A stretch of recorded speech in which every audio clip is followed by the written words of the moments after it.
Olá, seja bem-vindo ao audiobook da Morgan. A leitura de hoje é a continuação do capítulo 42 do livro Leviatã. Mas antes de começarmos a leitura, eu vou pedir para que você se inscreva no meu canal e ative o sininho das notificações. Continuação. Mas então, o que devem os dizer sobre aqueles mártires acerca dos quais lemos na história da igreja? Que eles desperdiçaram inutilmente suas vidas? Para responder a isto, é preciso estabelecer uma distinção quanto às pessoas que perderam a vida por esse motivo, das quais algumas receberam a vocação de pregar e professorar abertamente o reino de Cristo, enquanto outras não receberam essa vocação, nem lhes foi exigido nada mais além de sua própria fé. As da primeira espécie, caso lhes tenha sido dada a morte por prestarem testemunho sobre o fato de Jesus se ter erguido de entre os mortos, foram verdadeiros mártires. Porque o mártir, conforme a verdadeira definição da palavra, é uma testemunha da ressurreição de Jesus, o Messias, papel que só pode ser desempenhado pelos que com ele conviveram na terra e o viram depois de assim se ter erguido, pois é preciso que uma testemunha tenha visto o que vai atestar, caso contrário seu testemunho não serve, e que só esses podem propriamente ser chamados mártires de Cristo, fica manifesto nas palavras de São Pedro em Atos 1:21. Qualquer desses homens que nos tiver acompanhado todo o tempo em que Jesus, nosso Salvador, andou entre nós, desde o batismo de João até o próprio dia em que nos foi arrebatado, deve ser ordenado como mártir, de sua ressurreição juntamente conosco.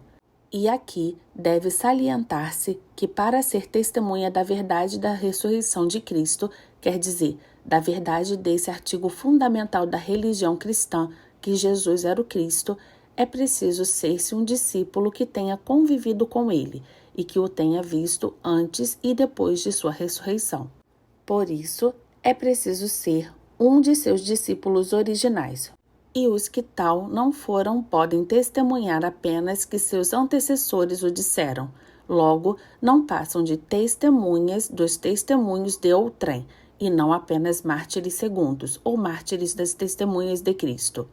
Aquele que, para sustentar qualquer doutrina que ele próprio tenha tirado da história da vida de nosso Salvador e que dos atos ou epístolas dos apóstolos, ou na qual acredite por aceitar a autoridade de um particular, se opuser às leis e à autoridade do Estado civil, está muito longe de ser o mártir de Cristo ou o mártir de seus mártires.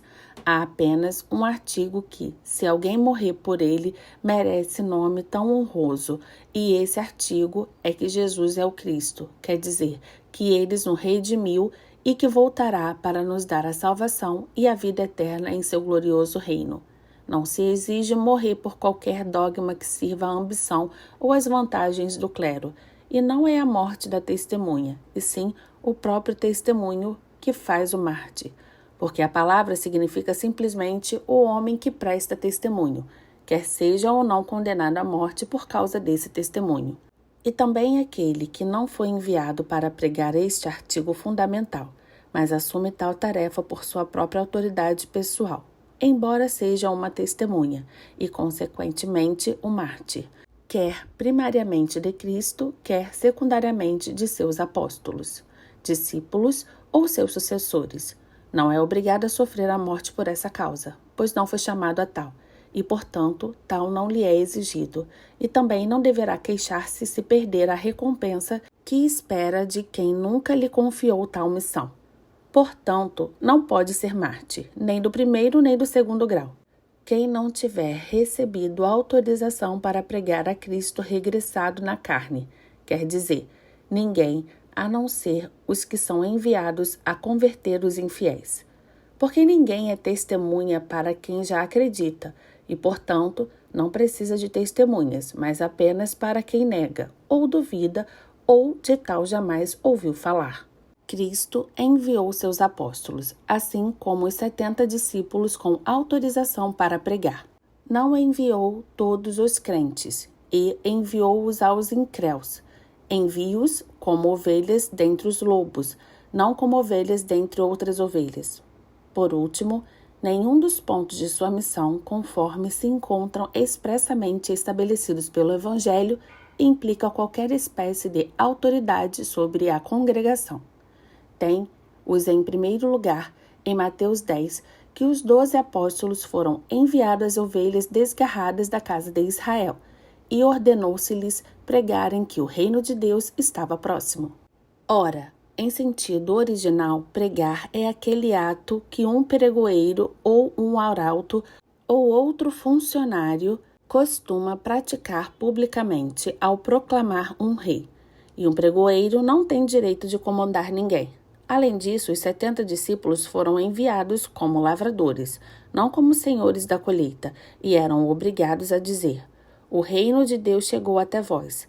Entende-se aqui, por reino, não o reino da graça, mas o reino da glória, pois eles eram obrigados a anunciar àquelas cidades que recusavam recebê-los, como ameaça que tal dia seria mais tolerável para Sodoma do que para uma tal cidade.